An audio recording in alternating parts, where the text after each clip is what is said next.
Hello guys and girls, today I'll be showing you how to clean a keyboard safely because my brother tried to clean his using water or something and he damaged it internally. So I had to open his keyboard completely, look at the circuit board and use alcohol prep pads on the circuit board, and it started working again. But this one is actually quite more expensive, so I want to be really careful with this. This is the Logitech G915, the clicky version.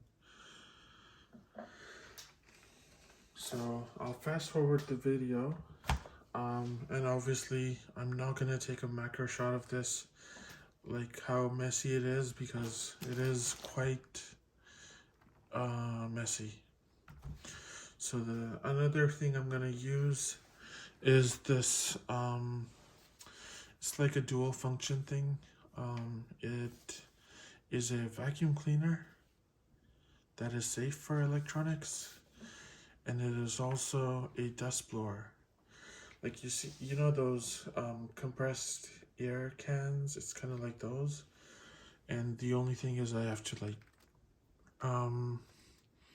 twist this if I can. Yep. So keep watching for the end result.